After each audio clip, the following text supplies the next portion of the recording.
Assalamualaikum warahmatullahi wabarakatuh. Halo semuanya, perkenalkan nama saya Tiara Salsabila dengan NIM 14012042226 dari kelas MB 4403 jurusan MPTI Telkom University. Pada kali ini saya akan membahas mengenai analisis rasio keuangan.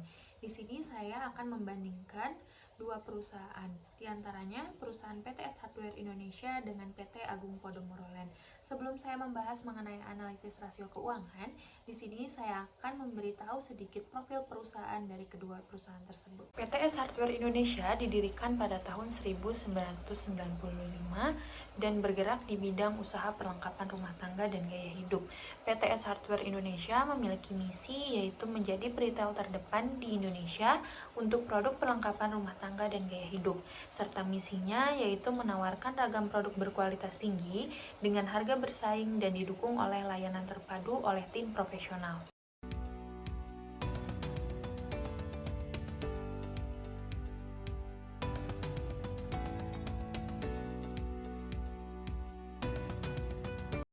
Selanjutnya yaitu PT Agung Podomoro Land. Perusahaan ini adalah pemilik, pengembang dan pengelola beragam produk dan proyek real estate retail, komersial dan residensial dengan kepemilikan yang beragam. Perusahaan ini didirikan pada tanggal 30 Juli 2004 dengan nama PT Tiara Metropolitan Jaya. Perusahaan ini memiliki visi yaitu terus bertumbuh menjadi pengembang terpadu dalam bisnis properti dan berkomitmen penuh untuk memberikan nilai yang optimal bagi pelanggan, rekan usaha, pemegang saham, dan masyarakat.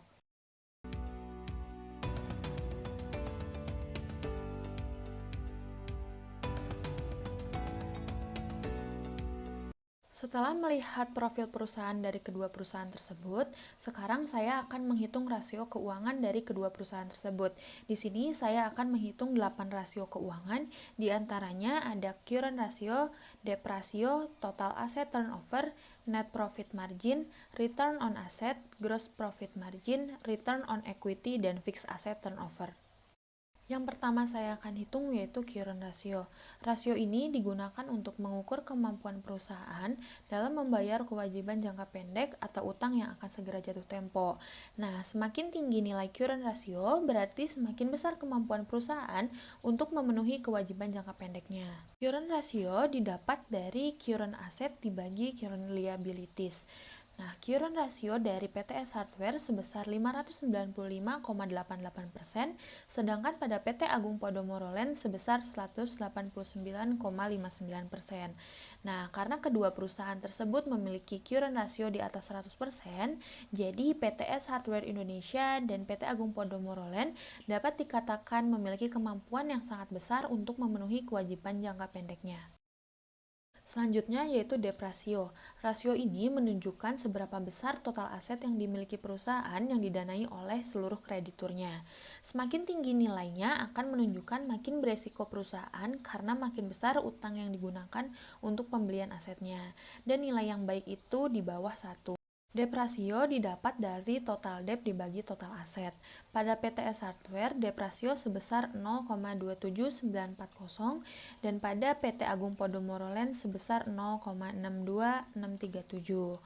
Nah, karena kedua perusahaan memiliki debt ratio di bawah 1, jadi PTS Hardware dan PT Agung Podomoro Land dapat dikategorikan baik karena memiliki resiko rendah dalam utang untuk pembelian aset.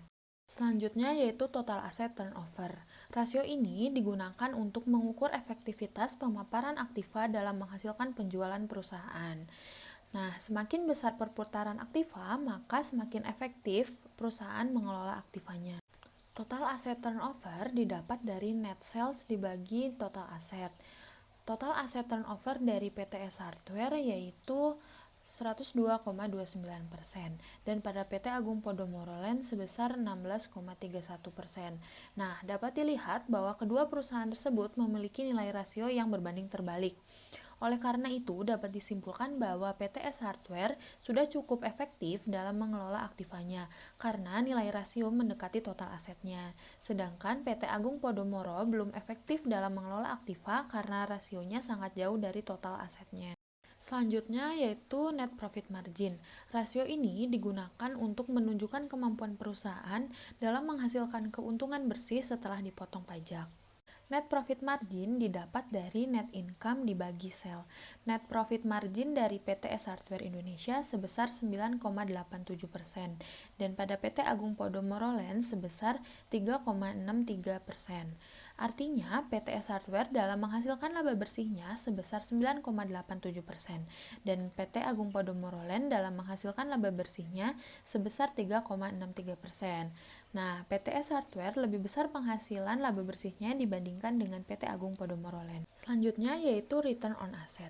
Rasio ini digunakan untuk mengukur kemampuan perusahaan dalam menghasilkan laba dengan semua aktiva dan aset yang dimilikinya.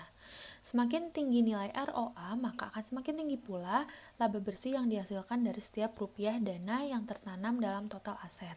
Perusahaan dapat dikatakan baik apabila memiliki ROA di atas 5,98%. Return on asset didapat dari net income dibagi total aset.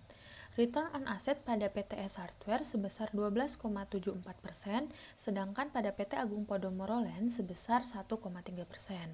Dapat dilihat bahwa kedua perusahaan tersebut memiliki nilai rasio yang berbanding terbalik.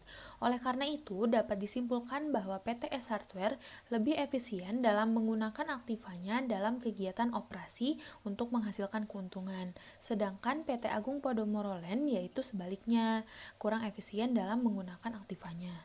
Selanjutnya yaitu gross profit margin. Rasio ini digunakan untuk membandingkan laba kotor dengan penjualan.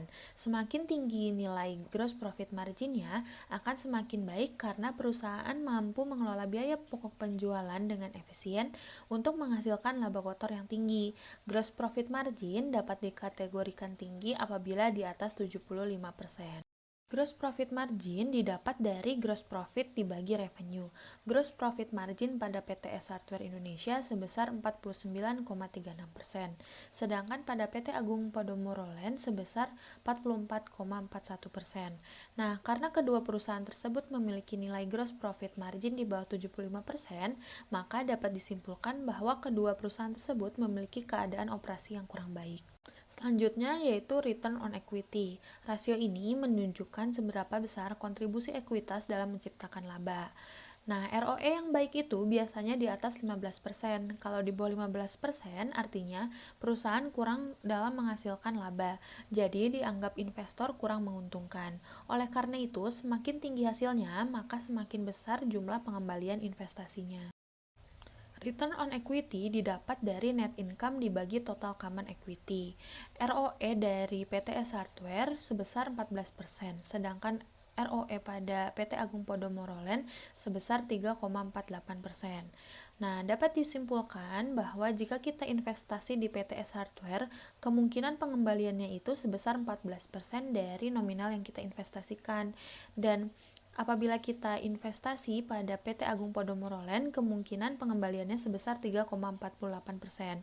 Nah, karena masih di bawah 15%, jadi kedua perusahaan ini kurang menguntungkan bagi investor. Nah, selanjutnya yang terakhir yaitu fixed asset turnover. Rasio ini digunakan untuk mengukur seberapa efektif perusahaan menggunakan aktiva tetap dalam menghasilkan pendapatan. Nah, semakin tinggi nilai rasio ini, semakin baik kinerja perusahaan. Karena nilai rasio yang tinggi akan mengimplikasikan perusahaan menghasilkan lebih banyak jika dibandingkan dengan aset yang dimilikinya. Fixed asset turnover didapat dari sell dibagi net fixed asset. Fixed asset turnover dari PT S Hardware sebesar 3,30589, sedangkan pada PT Agung Podomoro Land sebesar 0,0025. Nah, dari kedua perusahaan ini yang memiliki rasio lebih baik yaitu PT S Hardware Indonesia. Cukup sekian dari saya, terima kasih sudah menonton sampai akhir. Mohon maaf bila ada kesalahan. Wassalamualaikum warahmatullahi wabarakatuh. Bye-bye.